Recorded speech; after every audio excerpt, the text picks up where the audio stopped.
اولاد۔ حضرت ختیجہ کو یہ خصوصیت بھی حاصل ہے کہ حضور اقدس صلی اللہ علیہ وسلم کی اولاد صرف انہی بیوی سے پیدا ہوئی اور کسی بیوی سے اولاد نہیں ہوئی۔ صرف ایک صاحبزادے ابراہیم آپ صلی اللہ علیہ وسلم کی باندھی حضرت ماریہ قبطیہ کے بطن سے پیدا ہوئے۔ باقی سب اولاد حضرت ختیجہ کے بطن مبارک سے پیدا ہوئی، جن میں 2 صاحبزادے تھے، ایک حضرت قاسم اور دوسرے حضرت عبداللہ جن کو طیب اور طاہر بھی کہا جاتا تھا، اور 4 صاحبزادیاں تھیں، حضرت زینب، حضرت رقیہ، حضرت ام کلثوم اور حضرت فاطمہ۔ حضرت ختیجہ اللہ تعالیٰ اور اس کے رسول صلی اللہ علیہ وسلم پر سب سے پہلے ایمان لانے والی اور آپ صلی اللہ علیہ وسلم کے لائے ہوئے دین کی سب سے پہلے تصدیق کرنے والی تھیں۔ آپ سلام اللہ و رضوانہ علیہا کے اسلام لانے سے اللہ تعالیٰ نے حضور صلی اللہ علیہ وسلم کے مصائب ہلکے کر دیے۔ چنانچہ جب دعوت اسلام دینے پر آپ کو آگے سے ناگوار باتوں کا سامنا کرنا پڑتا، وہ لوگ دعوت قبول کرنے کے بجائے آپ کی دعوت کی تردید کرتے اور آپ صلی اللہ علیہ وسلم کو جھٹلاتے، جس سے آپ غم زدہ ہوتے، تو اللہ تعالیٰ نے حضرت ختیجہ کے ذریعے اس رنج و غم کو دور فرما دیتے تھے، اور پھر جب آپ صلی اللہ علیہ وسلم ان کے پاس گھر تشریف لاتے تو وہ آپ صلی اللہ علیہ وسلم کی امت مضبوط کرتی اور تسلیاں دے کر آپ کے غم کو ہلکا کرتی۔ آپ صلی اللہ علیہ وسلم کی تصدیق بھی کرتی اور لوگوں کی ترش روئی اور مخالفت کو آپ کے سامنے کمزور ناپائیدار بنا کر بیان کرتی تھیں۔ اور آپ سلام اللہ و رضوانہ علیہا کے بارے میں لکھا ہے، حضور اقدس صلی اللہ علیہ وسلم اپنی پریشانیاں حضرت ختیجہ کے سامنے ذکر کرتے اور اسلام کے سلسلے میں آپ صلی اللہ علیہ وسلم کی سچی مخلص مشیر کار تھیں۔ ہر وہ مصیبت جو آپ صلی اللہ علیہ وسلم کو دعوت اسلام میں پیش آتی، حضرت ختیجہ پوری طرح اس میں آپ صلی اللہ علیہ وسلم کی شریک غم ہوتی اور آپ صلی اللہ علیہ وسلم کے ساتھ خود بھی تکلیف سہتی تھیں۔ چنانچہ کفار مکہ کے بائیکاٹ کرنے کی وجہ سے جب شعب ابی طالب میں حضور صلی اللہ علیہ وسلم نے نبوی سے 3 برس کا انتہائی کٹھن وقت گزارا، جس میں فاقوں پر فاقے گزرے، مرد و عورت سب کی بھوک سے بے تاب ہو جاتے تھے اور بچوں کی چیخیں گھاٹی کے پار سنائی دیتی تھیں، تو ان مشکل ترین گھڑیوں میں بھی حضرت ختیجہ نے آپ کا ساتھ نہیں چھوڑا اور باوجود ایک مالدار خاتون ہونے کے یہ فاقے برداشت کیے اور ان مصائب و تکالیف کو حضور اکرم صلی اللہ علیہ وسلم کے دوش بدوش سہتے ہوئے 3 سال کا پورا عرصہ آپ صلی اللہ علیہ وسلم کے ساتھ گزارا۔ آپ کی ہمت افزائی میں معاون ثابت ہوئیں، اور جب غار حرا میں حضرت جبرائیل علیہ السلام کے ظاہر ہونے پر حضور اقدس کی گھبرا کر گھر تشریف لائے تھے، تو اس گھبراہٹ کے وقت بھی حضرت ختیجہ نے حضور صلی اللہ علیہ وسلم کو خوب تسلی دیتے ہوئے کہا، آپ پریشان نہ ہوں، اللہ کی قسم ہرگز ایسا نہیں ہو سکتا کہ اللہ آپ کی جان کو مصیبت میں ڈال کر آپ کو رسوا کرے۔ واللہ آپ تو رشتہ داروں کے ساتھ حسن سلوک سے پیش آتے ہیں، آپ سچ بولتے ہیں، عاجز محتاج کی مدد کرتے ہیں، غریبوں کا خرچ برداشت کرتے ہیں، مہمان نوازی کرتے ہیں اور حق والے مصیبت زدوں کے کام آتے ہیں۔ شوق عبادت۔ موجودہ 5 گانا نماز میں حضرت ختیجہ کی زندگی میں فرض نہیں ہوئی تھیں۔ آپ سلام اللہ و رضوانہ علیہا کی وفات کے بعد حضور صلی اللہ علیہ وسلم کے سفر معراج میں یہ نماز میں فرض ہوئیں۔ البتہ ویسے ہی عبادت کے لیے کوئی نماز پڑھنا فرض تھا، وہ آپ صلی اللہ علیہ وسلم کے ساتھ پڑھا کرتی تھیں۔ چنانچہ شروع میں جب ویسے ہی نماز پڑھنا فرض ہوئی تو حضرت جبرائیل نے آ کر حضور صلی اللہ علیہ وسلم کو عملی طور پر وضو اور 2 رکعت نماز پڑھ کر سکھلائی۔ آپ صلی اللہ علیہ وسلم نے گھر تشریف لا کر حضرت ختیجہ کو یہ وضو اور نماز سکھلائی۔ اس کے بعد حضرت ختیجہ اپنے شوق سے از خود پوشیدہ نماز پڑھا کرتی تھیں۔ وفات پر ملال۔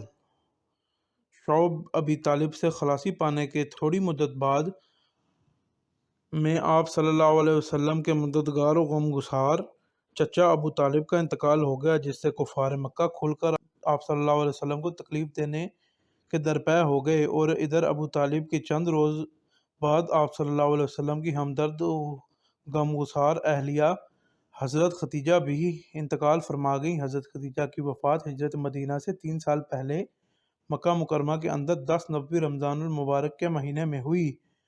جب ایک ہی سال میں آپ صلی اللہ علیہ وسلم کے دونوں مددگار انتقال کر گئے تو آپ کو بہت زیادہ مصائب کا سامنا کرنا پڑا۔ یہ سال آپ کے لیے بہت دکھ اور غم کا سال تھا، چنانچہ چاند دیگر وجود سمیت اس سال کا نام عام الحزن غم کا سال ٹھہرا۔ وصال کے وقت حضرت خدیجہ کی عمر 65 سال تھی۔ حضور صلی اللہ علیہ وسلم کی محبت میں آپ تقریباً 25 سال تھیں۔ 15 سال آپ صلی اللہ علیہ وسلم کی نبوت سے پہلے اور 10 سال نبوت مل جانے کے بعد۔ جب ان کی وفات ہوئی اس وقت نماز جنازہ کا حکم نازل نہیں ہوا تھا، اس لیے بلا جنازہ انہیں کفن دے کر آپ کو مدفون کیا گیا۔ رحمت عالم خود ان کی قبر میں اترے اور ان کی قبر کی آغوش میں رکھا۔ آپ کی قبر مبارک حجون میں بنائی گئی، یہاں پر واقع قبرستان کو اب جنت المعلیٰ کہا جاتا ہے۔ فضائل و خصائص: حضرت خدیجہ کو متعدد خصوصیتیں اور فضیلتیں حاصل تھیں۔ ایک مرتبہ حضرت خدیجہ آپ صلی اللہ علیہ وسلم کی خدمت میں کھانا لے کر جا رہی تھیں، جبکہ آپ صلی اللہ علیہ وسلم غار حرا میں تھے۔ ان کے پہنچنے سے پہلے حضرت جبرائیل علیہ السلام آپ صلی اللہ علیہ وسلم کے پاس آئے اور کہا کہ خدیجہ جب آپ کے پاس پہنچ جائیں تو ان کو اللہ کا اور میرا سلام پہنچا دیجیے اور انہیں جنت کے ایسے مقام کی خوشخبری سنا دیجیے جو موتیوں کا بنا ہوگا، جس میں نہ شور و شغب ہوگا اور نہ ذرا بھر کوئی تکلیف ہوگی۔ ایک روایت میں ہے جبرائیل نے کہا، اے محمد، خدیجہ کو ان کے رب کا سلام پہنچا دیجیے۔ آپ صلی اللہ علیہ وسلم نے فرمایا، اے خدیجہ، یہ جبرائیل ہیں جو تمہیں رب کا سلام دے رہے ہیں۔ حضرت خدیجہ نے کہا، اللہ تو خود ہی سلام ہے اور اس سے ہی ہمیں سلامتی ملتی ہے، میں اس کے سلام کا کیا جواب دوں اور جبرائیل پر سلام ہو۔ حضرت جابر سے روایت ہے کہ رسول اللہ صلی اللہ علیہ وسلم سے ایک مرتبہ حضرت خدیجہ کے بارے میں پوچھا گیا تو آپ صلی اللہ علیہ وسلم نے فرمایا، میں انہیں جنت کی نہروں میں سے ایک نہر پر دیکھا ہے اور وہ موتیوں کے ایک ایسے مکان میں تھیں جس میں نہ کوئی شور و شغب تھا اور نہ ہی کوئی محنت و مشقت۔ حضرت ابن عباس سے روایت ہے رسول اللہ صلی اللہ علیہ وسلم نے فرمایا، جنت کی عورتوں میں سے سب سے افضل خدیجہ بنت خویلد، فاطمہ بنت محمد، مریم بنت عمران اور زوجہ فرعون آسیہ بنت مزاحم ہیں۔ ام المومنین حضرت عائشہ فرماتی ہیں، مجھے اپنی زندگی میں کبھی کسی عورت پر اتنا رشک نہیں آیا جتنا مجھے حضرت خدیجہ پر رشک آیا، حالانکہ رسول اللہ صلی اللہ علیہ وسلم کے ساتھ میرا نکاح ہونے سے 3 برس قبل وہ انتقال فرما گئی تھیں، مگر حضور صلی اللہ علیہ وسلم کی زبان مبارک سے ان کا بار بار ذکر سننے کی وجہ سے مجھے ان پر رشک آتا تھا، اور حضرت خدیجہ کا اتنا اونچا مقام تھا کہ اللہ تعالیٰ نے رسول اللہ صلی اللہ علیہ وسلم کو حکم دیا تھا کہ وہ حضرت خدیجہ کو ان کے لیے جنت میں موتیوں کے محل کی خوشخبری سنا دیں۔ نیز حضور صلی اللہ علیہ وسلم ان کی وفات کے بعد بھی ان کے ساتھ اپنی سابقہ رفاقت کی اتنی پاسداری فرماتے تھے کہ آپ صلی اللہ علیہ وسلم جب کوئی بکری ذبح فرماتے تو اس کا گوشت حضرت خدیجہ کی سہیلیوں کے پاس بھیجتے۔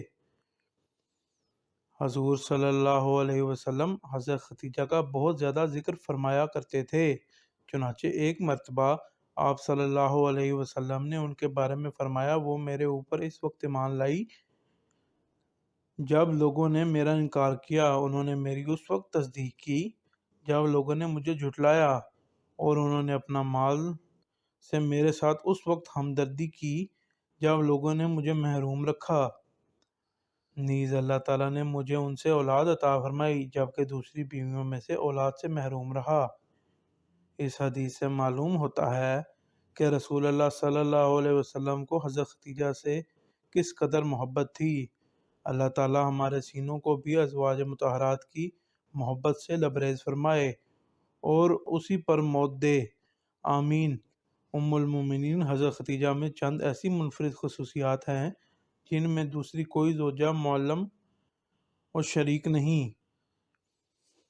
سب سے پہلے رسول اللہ صلی اللہ علیہ وسلم کی تصدیق کرنے والی، سب سے پہلے رسول اللہ صلی اللہ علیہ وسلم نے ان سے شادی کی، سب سے پہلے رسول اللہ صلی اللہ علیہ وسلم کے ساتھ انہوں نے نماز پڑھی،